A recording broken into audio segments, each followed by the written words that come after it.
বিসমিল্লাহির রহমানির রহিম। আল্লাহর লগে মহাব্বত যদি লাগাইবার হয় তাহলে কোরআন শরীফের মধ্যে আল্লাহ তাআলা তরিকার নিয়ম হইতরা যে কিলা খান করলে কিতা আমল হইলে আমার লগে মায়া হইব, মহাব্বত হইব। আর যে মানুষে আল্লাহর রসুলের মহাব্বত হইল, ভালোবাসিল এবং দুনিয়ায় মধ্যে সবচেয়ে বেশি মহাব্বত আল্লাহ রসুল হইব, ও মানুষ কামিয়াব আর কমপ্লিট ইমান হইব ও মানুষের। আর যে মানুষের আল্লাহর রসুলের লগে পুরাপুরি মহাব্বত দুনিয়ার থেকে, মা বাপ থেকে, হাত থেকে, নিজের নফস থেকে, জান থেকে আরো বেশি মহাব্বত হইতো না, অত সময় পর্যন্ত ইমান মুকম্মল আর কমপ্লিট হইতো না এই মানুষের। গতিকে আল্লাহ রাব্বুল আলামিনে একটা তরিকা নিয়ম শিখিয়ে দিতরা আমরা যে আল্লাহর লগে মহাব্বত কি লইব। আল্লাহ তাআলা কোরআন শরীফের মধ্যে ফরমাইতরা, কুল ইন কুনতুম তুহিব্বুনাল্লাহ ফাত্তাবিউনি ইউহিব্বুকুমুল্লাহ ওয়া ইয়াগফির লাকুম যুনুবাকুম ওয়াল্লাহু গফুরুর রহিম।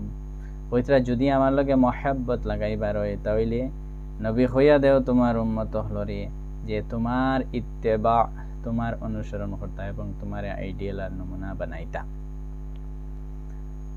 আল্লাহ রাব্বুল আলামিনে একটা সুন্দর তরিকা শিখাইতে আল্লাহর লগে মহাব্বত হইবার, যে নবীজির আমরা কিতা করতাম, অনুসরণ করতাম। নবীজি যেইভাবে চলিয়া গেছেন, নবীজি যে হুকুম করছেন, যে সুন্নতি তরিকায় চলছেন, ওভাবে যদি আমরা চলি তাহলে আল্লাহর লগে মহাব্বত হইব।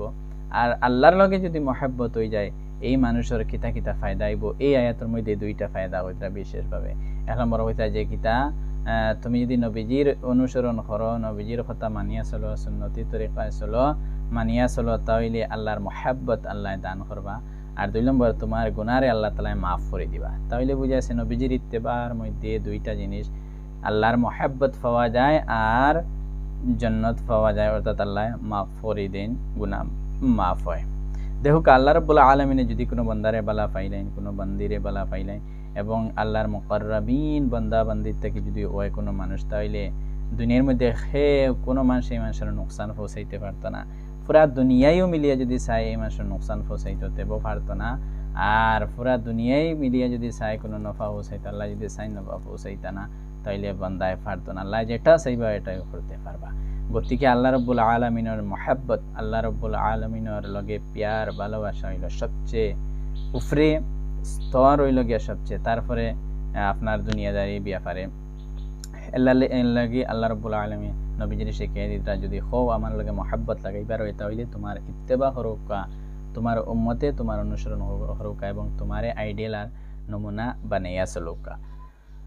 মহতরম দোস্ত বুজুর্গ, পর্দা নিশে মা এবং বোন, এর লাগে আমরা যদি দুনিয়ায় আখেরাতের মধ্যে কামিয়াব হইতে চাই তাহলে আল্লাহর লগে সবচেয়ে বেশি মহাব্বত আমরা লাগাইতে হইব।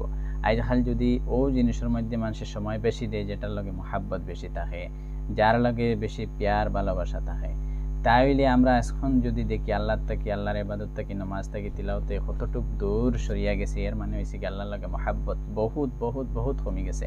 এই হায়াতের মধ্যে আল্লাহ কইতরা যে তোমরা এত মেহেরবান রব ছাড়িয়া খানো গেছো।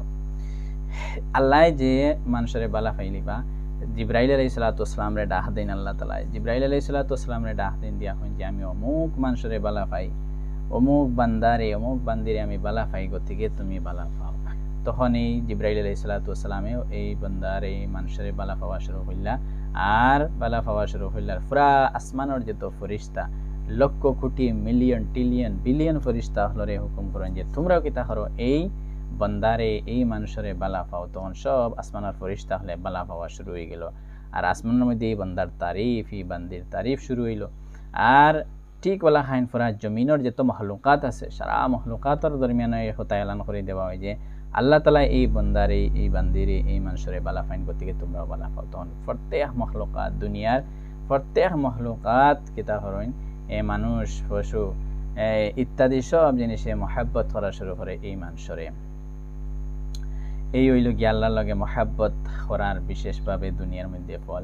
যে আপনি যদি আল্লাহর মহাব্বতের মানুষ হইন তাহলে আসমানের মধ্যে আপনার মাত কথা চলব, আসমানের মধ্যে আপনার কথা তারিফ এবং প্রশংসা হইব, এবং জমিনের মধ্যে প্রত্যেক মখলুকাতর মুখে মুখে আপনার প্রশংসা এবং তারিফ হইব, এবং আপনার লাগে রহমতর মাগফিরাতর দোয়া করবা। হাতকে ফেরেশতার থেকে লইয়া প্রত্যেক পানির তলার মাছে পর্যন্ত আপনার লাগি দোয়া করবা, যদি নেক হইয়া তা হইন, আল্লাহর মহাব্বতের মানুষ হইয়া তা হইন।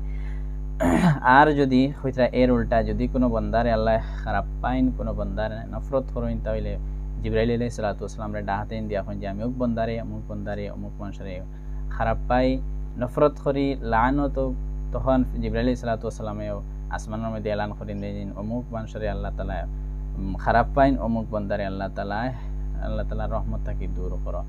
আর এই কথা এলান দুনিয়ার মধ্যে দুনিয়ার প্রত্যেক মখলুকাতর খানো যায় যে আল্লাহ এই বান্দারে বালা পাইন না, তখন সব মখলুকাতে নফরত করা শুরু করেন। এই হইল গিয়ে আল্লাহর মহাব্বতর কত বড় একটা জজবা, যে আপনি আল্লাহরে মহাব্বত করডা, ভালোবাসিতে আল্লাহর ইবাদত করডা, বন্দেগী তিলাওয়াত তাসবিহ করডা, আপনার কথা আসমানের মধ্যে আপনার মাত কথা চলে আল্লাহ ভালো হইলে আর মরার পরে আপনি জান্নাত হইবা।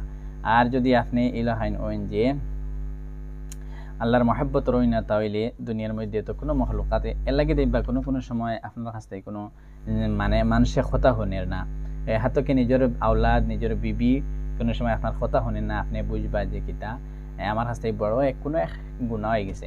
এলাই বড় বুজুর্গ আসলা তান যদি যে সময় দেখতা যে তান আওলাদে কথা হইতরা না, তান বিবিয়ে কথা হইতরা না, তানোর নিচে যারা মানুষ আছে কথা হইতরা না, তখন তান বুঝিলেই যে আমার কাছ থেকে কোনো একটা গুণা হয়েছে হইয়া। তে দেখো কা গুণা যে সময় বন্দা করে তখন আল্লাহর মহাব্বত থেকে এই বন্দা হয়ে যায়। আর এক মানুষ পুরা জিন্দেগি না নামাজ আছে, না তিলাওয়াত, না জিকির, না কিচ্ছু ইবাদত আছে, এই বন্দার উপরে তো আল্লাহ নারাজ। আর এই নারাজ হওয়ার কারণে ফরিস্তার থেকে প্রত্যেক মখলুকাতে এই বন্দারে খারাপ পাইন। আর যে সময় মহাব্বতর বন্দা আপনি ওইলা যত শরীয়তর কাজ আছে হুকুম আছে সবগুলা কইলা, তখন সব মখলুকাতর কাছে আপনি পিয়ার আর ভালোবাসা পাইবা। আর সবচেয়ে বড় বাড়ি হইল গিয়া আল্লাহর মহাব্বতর আপনি বন্দা ওইলা। এই হইল গিয়া আল্লাহর মহাব্বতর যদি মানুষ বনিতে পারেন, তাহলে এই কথা আসমান জমিন সব জায়গার মধ্যে আপনার প্রশংসা এবং তারিফ হইব। আল্লাহ তাআলা আমরা তৌফিক দিতে আল্লাহ নবী সাল্লাল্লাহু আলাইহি ওয়াসাল্লামের ইত্তেবা অনুসরণ করা এবং সুন্নতের উপরে আমল করা এবং আল্লাহর মহাব্বতর বন্দা এবং বন্দী হইবার আল্লাহ তৌফিক দিতে। আল্লাহুম্মা আমিন ইয়া রাব্বাল আলামিন।